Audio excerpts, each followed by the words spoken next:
But we're in chapter 9 this morning. And just to do a brief recap from last week on chapter 8, Paul talked about eating meat sacrificed to an idol. And he gave him the answer to that question. And yes, it is okay, but no, it is not okay if it offends a brother. And we learned how charity always trumps knowledge. And just because you're right about something don't mean that you're always correct about it, I guess you could say. And he's going to continue building on that concept this morning in chapter 9. And I'll title this lesson, Laying Down Your Rights. All right, so verse 1 says, "Am I not an apostle? Am I not free? Have I not seen Jesus Christ our Lord? Are not ye my work in the Lord? If I be not an apostle unto others, yet doubtless I am to you, for the seal of mine apostleship are ye in the Lord." So some of these Corinthians were, they didn't have very much respect for Paul, the way I understand, because they probably weren't too fond of his corrections and his rebuke. And I think some of them probably even doubted that he was a true apostle. I think the biblical requirements for an apostle are summed up over in Acts chapter 10. Peter speaking to the house of Cornelius here, and he says, "And we," meaning all the apostles, "and we are witnesses of all things which he did both in the land of the Jews and in Jerusalem, who they slew and hanged on a tree. Him God raised up the third day and showed him openly, not to all the people, but unto witnesses chosen before God, even to us, who did eat and drink with him, and he arose from the dead. And he commanded us to preach unto the people, and to testify that it is he which was ordained of God to be the judge of the quick and the dead.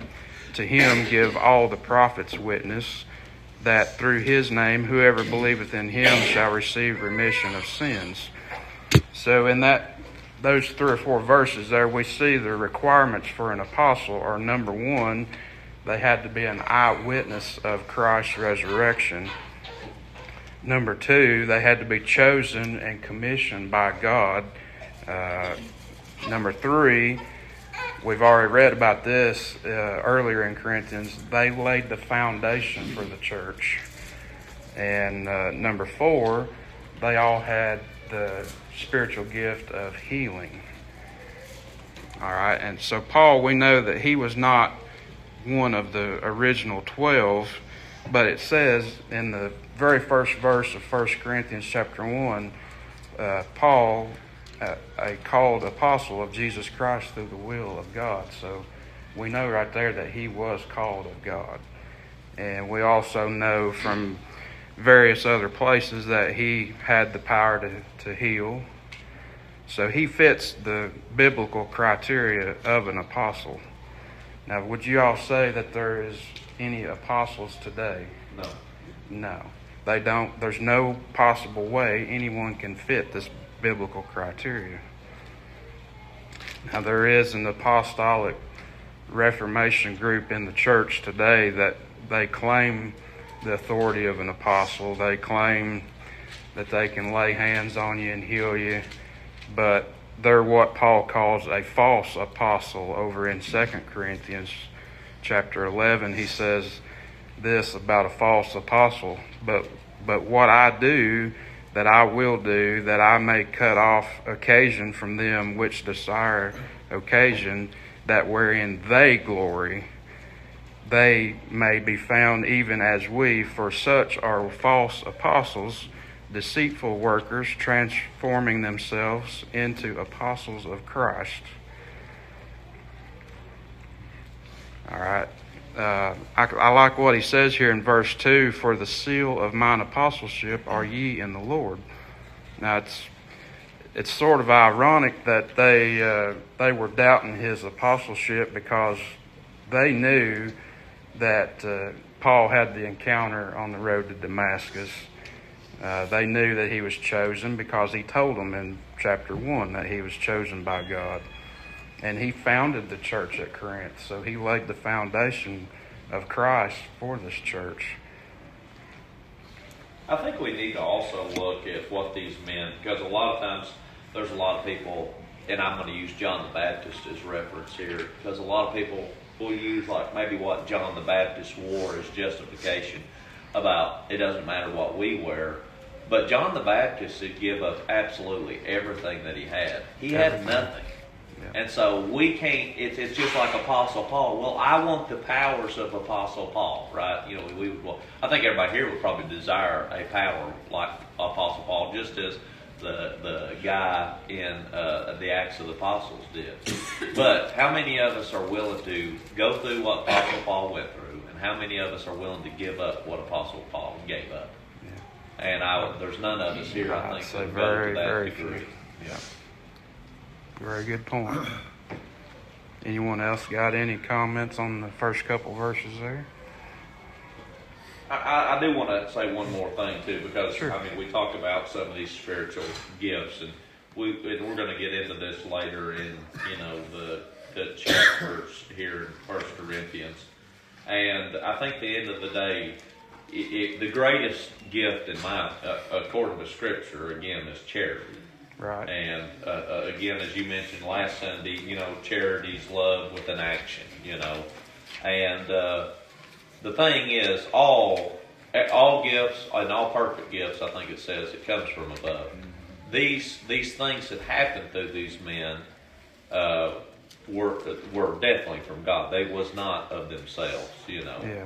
And although Paul had given them certain stewardship, they were stewards over this certain thing. We don't live in today at a time of signs. The Bible says there'll be no more signs given, and we live, we're living in a time where we live by faith.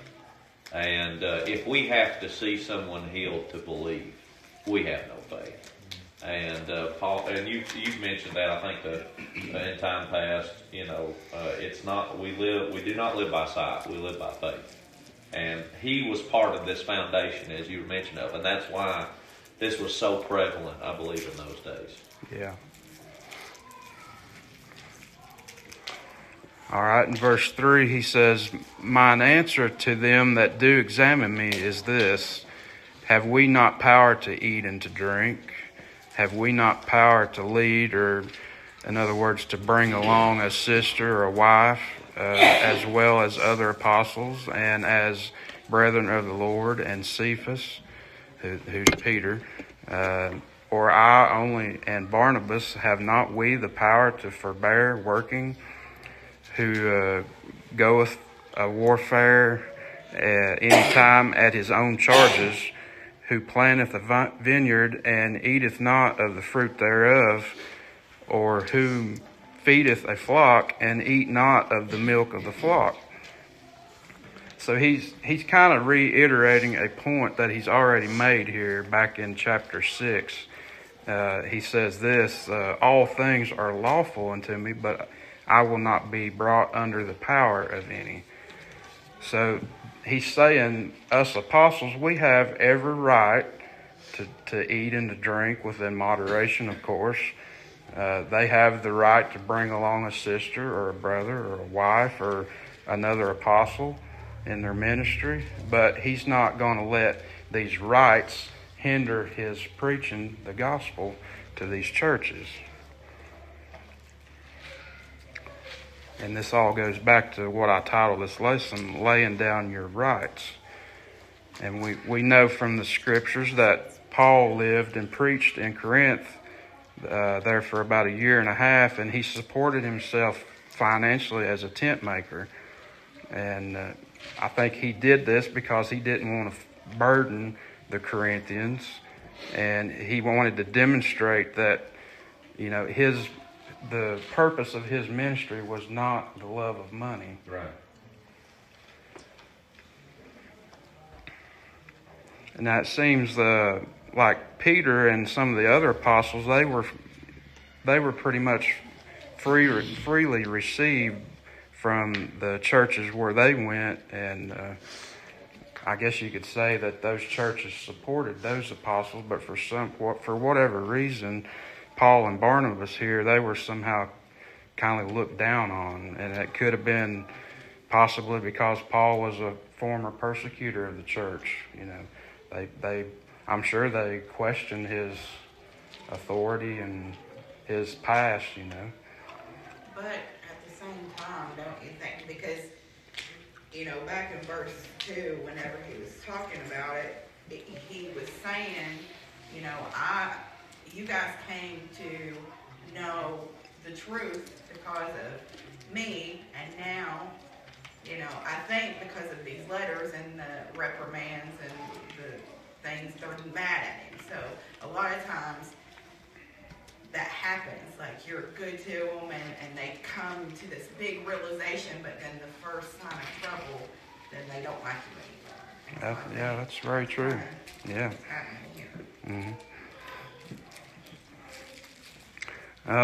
He says here in verse 7, he says, he's basically saying, like, do you expect soldiers to support themselves in war? Do you expect a farmer to plant a vineyard and not eat its fruits?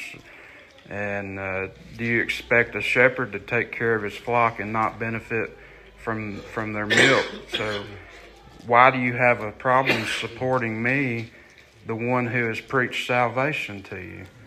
I think that's kind of what he's saying there in that verse. And then verse 8 he says, say I these things as a man, or saith not the law the same also? For it is written in the law of Moses, thou shalt not muzzle the mouth of the ox that treadeth out the corn. Doth God take care of the oxen? So back in these days, they used ox to trample out their grain, and it would separate the kernel, and they would, like Brother Dustin said, they would winnow it. So that's throwing it up in the air, and the wind would take away, the not good part, and then what was edible would fall back down to the ground. And the law of Moses says here that you're not supposed to muzzle the mouth of the ox while it was trampling the grain. Now, why would you say that the law of Moses would say that? Yeah, I mean, it would be torturous to make that ox work in all this corn and not let it eat. Right? So, in the same manner, Paul's showing them here that he has a right to financial support from the church. Verse 10 says, or saith he it altogether for our sakes? For our sakes, no doubt this is written, that he that ploweth should plow in hope, and that he that thresheth in hope should be partaker of his hope. If we have sown unto you spiritual things, it is a great thing if we shall reap your carnal things. If others be partakers of this power over you, are not we rather? Nevertheless, we have not used this power, but suffer all things, lest we should hinder the gospel of Christ. So, that verse 10 there, for our sakes, no doubt this is written, he that plows should plow in hope, and he that thresheth in hope should be partaker of this hope. So, farmers don't work all summer long in the fields for no reason. They do it in hopes of getting financial return from their labor, right? So the same principle here is Paul's making about the apostles.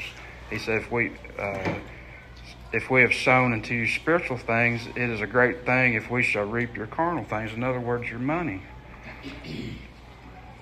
And then in verse 12, if others be partakers of this power over you, I guess he's talking probably about Apollos and Peter, the other apostles. If others be partakers of this power over you, don't I have the right also?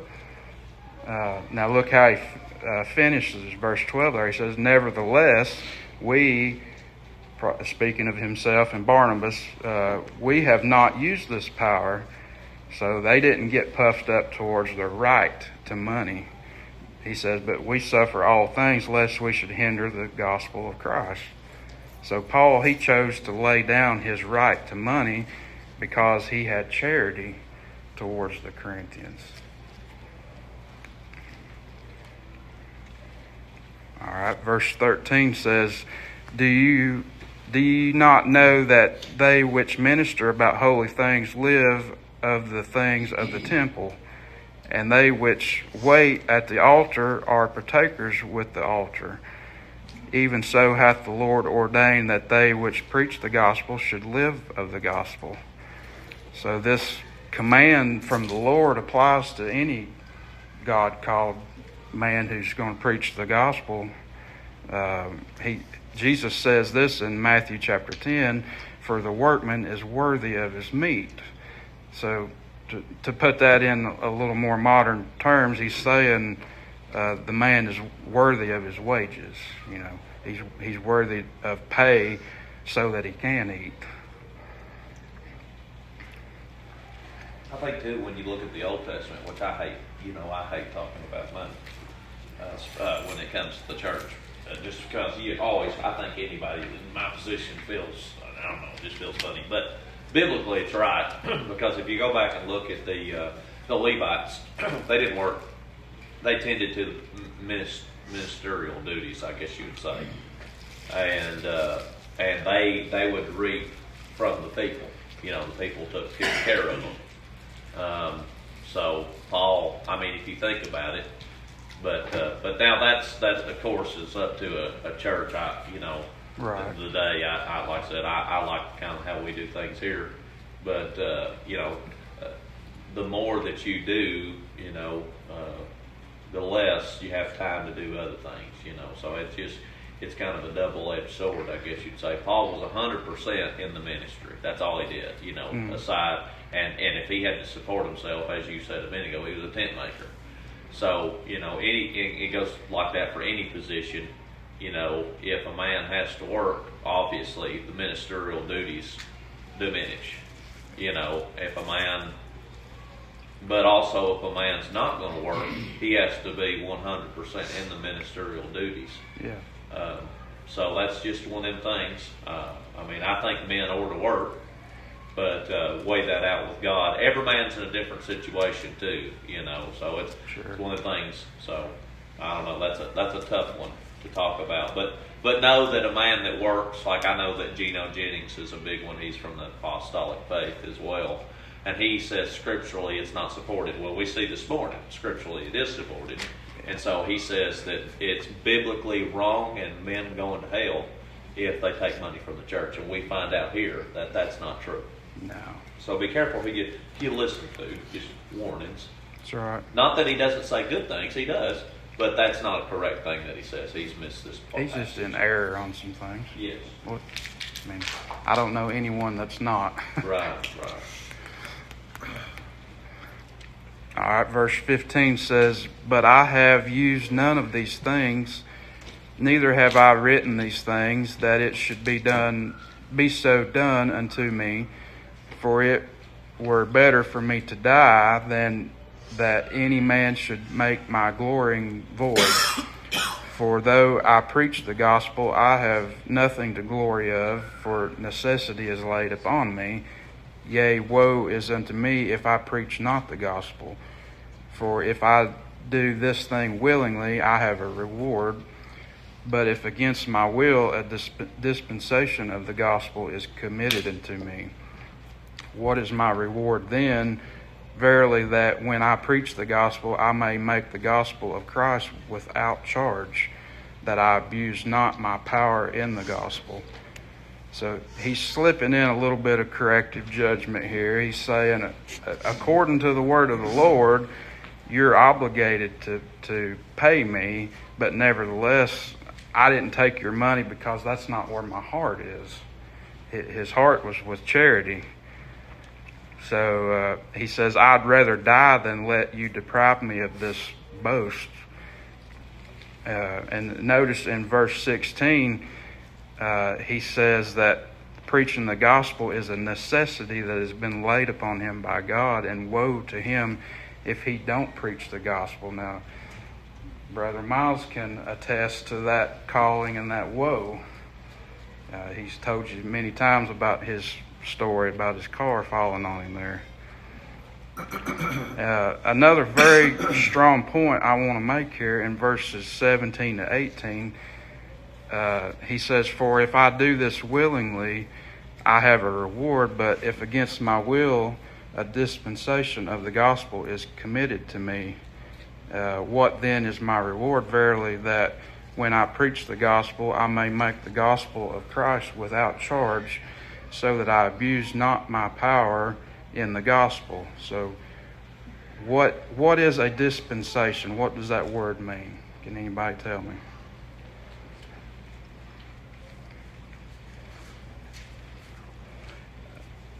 According to the dictionary, a dispensation means a part of. So, in other words, you could say a part of the gospel. Not its entirety, but just a part. So Paul's saying that if anyone chooses to only preach part of the gospel or a dispensation, in other words, as to not offend people, they're supposed to preach it free of charge. That's the way I understand it. Right. So during the first and second centuries, and you see it a lot more today, there's false preachers who preach dispensations or parts of the gospel, and their sole intention is to get filthy lucre. When I was younger, I remember Tony Tarver would preach in Somerset and a lot, and he preached all around different kinds of churches, different denominations and stuff. He'd go preach, but a lot of times they'd ask him, "What do you charge to come?" And he said, "I charge nothing," But apparently that had been somebody in time past. They had a minimum. So there's, I don't think Paul ever had a minimum to preach, but understand that too, it did help him, get through, because his ministry was Christ. His ministry was to eat and have strength to preach and that sort of thing. His ministry was that. But obviously too, we see that in the latter part of the Acts of the Apostles, he had a hired house at one point in time for 2 years. Mm-hmm. And the Bible says he forbidden none to come in. So he spent a little bit of time in certain locations, maybe as a type of pastor as well. So some of that duties could have been even helping the needy and the poor. And that's I think probably his responsibility, because he did preach it sometimes, tended some of these duties in this monetary gain was to help with ministerial duties as far as even maybe widows and orphans, Mm-hmm. Yeah. So what's a modern example of this right here? Dispensation preaching. We see it in the prosperity preachers, right? Mm-hmm. They preach part of the gospel. Yes. Not all of it, but just part of it. Paul says they should be preaching free of charge. Mm-hmm. That's not what they do, is it? They're rich. All right, let me give you just a few examples of what prosperity preachers preach. Some of them preach simply have faith, but they don't ever mention the words repentance, obedience, endurance, so on. Some of them all of them preach God is love, but they never preach about His wrath. And they preach God's mercy, but they leave out sin and the things that He hates. And they preach all about heaven, and they never mention hell. True. And in Acts chapter 20, I think it's Peter speaking. He says, declare the whole counsel of God. Yeah. So dispensational preaching is not God's not happy with that. He wants you to preach the whole counsel of God. Some of them talked about if you give more carnally, you get more carnally. You know, if you pay more, God will give you more money too. And Right. That's not exactly what he's meaning. Mm-hmm. People would preach the way you were talking. I've referred to that as feel good preaching. Makes you feel good about yourself, Sure. but you don't gain a lot from it. Well, it draws mass amounts of people in, but don't know how good it's doing as far as saving people. All right, in verse 19, he says, For though I be free from all men, yet have I made myself servant unto all, that I may gain the more. And unto the Jews I became a Jew, as a Jew, that I might gain the Jews. To them that are under the law, as under the law, that I may gain them that are under the law. To them that are without the law, as without law, being not without law to God, but under the law to Christ, that I may gain them that are without law. To the weak became I as weak, that I might gain the weak. I am made all things to all men, that I might by all means save some. And this I do for the gospel's sake, that I might be partaker thereof with you. You see what kind of charity that he had towards these people here. He says that I became as a Jew so that I may gain some Jews. And he became as a Gentile so that he could gain some Gentiles. Now, when Paul preached to the Jews, he became as a Jew, so he didn't, in other words, you could say he didn't eat bacon in front of the Jews, as to cause them to stumble and sin against their conscience. And in the same way, when he preached to the Gentiles, he became as a Gentile, so he didn't preach Jewish customs to the Gentiles. Now, that don't mean that he ever changed the gospel message that he preached to them, but he did change the manner of approach that he preached to them in. Earning their trust. Right, yeah.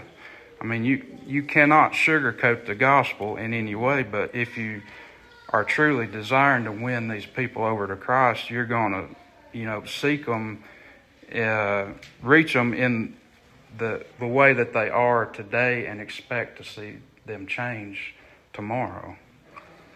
And I can give you a perfect example of this here out of Acts chapter 16.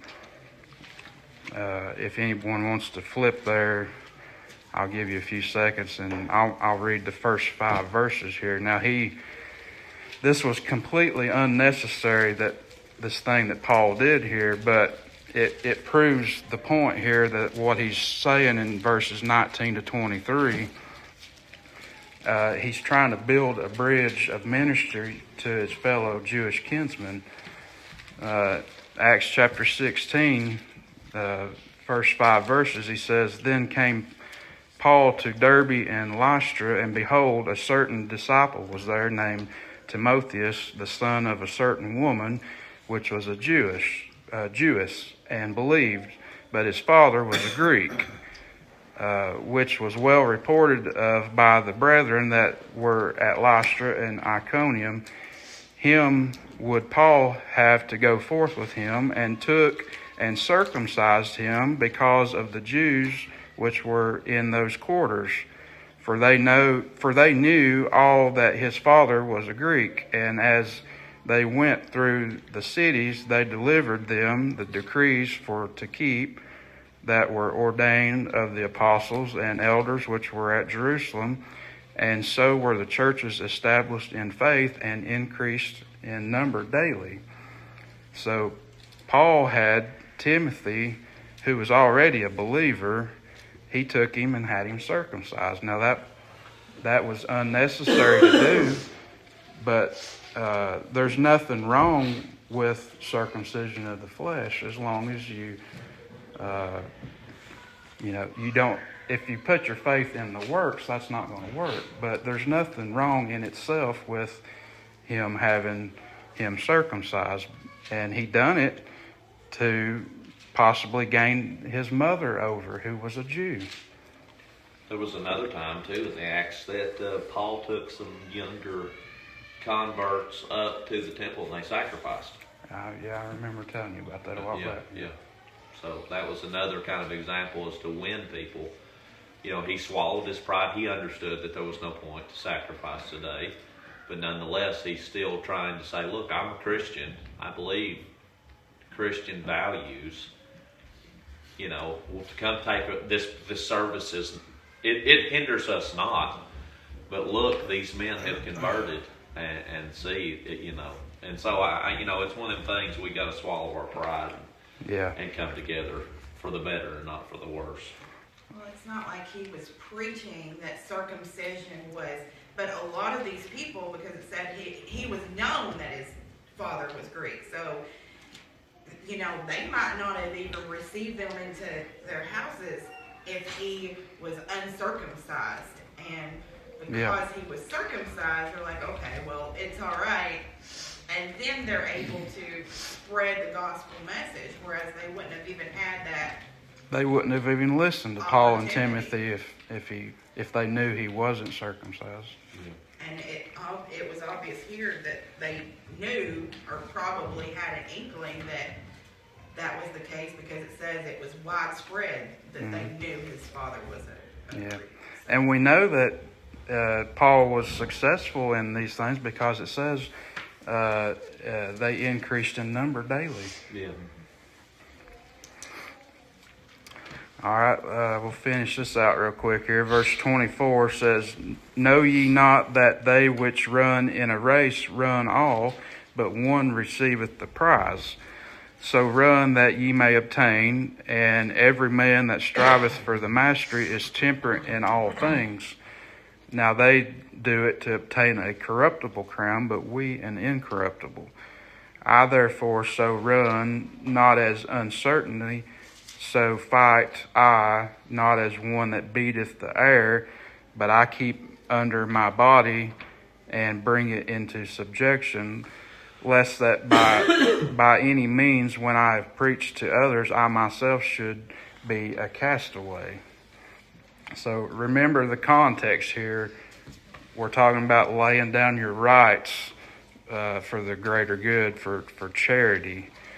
And Paul speaking about the need for self-discipline, and he uses this analogy of an athlete here in verse 24. "Do you not know that those which run in a race all run, but only one receives the prize?"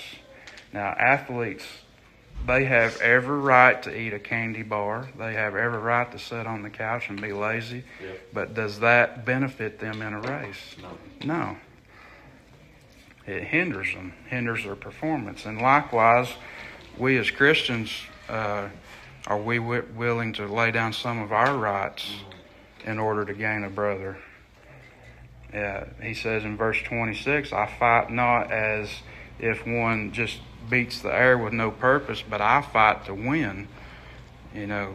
Are we sitting back and letting someone else do our work for us? That's something to consider. And then in verse 27, he says, "But I keep myself under subjection, lest by any means, when I have preached to others, I myself should be a castaway." In other words, disqualified, I think is what that word means. So what do you think he's saying here? I think Paul's making sure that he's staying disciplined in the faith so that he don't disqualify himself from preaching. And he acknowledges the need to stay spiritually fit so that he himself does not fall short of the standard that he preaches. And I mean, when you look at it too, that's the standard for all men, really. When you think about it, I'm gonna speak to the men for a minute. I mean, our standard is to be this. I mean, biblically, standard is to be the spiritual head of the house. Mm-hmm. And you know, that doesn't matter if you're a preacher or not. That's all men's standard, is to be that spiritual head, that one that the whole house hinges upon. And you know, that's an excellent point there. You know, to not disqualify ourselves in any regard of being that. Yeah. Because our family and people need us to be that example. You know, because if we're not that example, because I can't reach certain people that some of you all, that some of this church reaches, but the world needs us to be that example for the pocket that God has put us in. Yeah. Anyone else got any comments?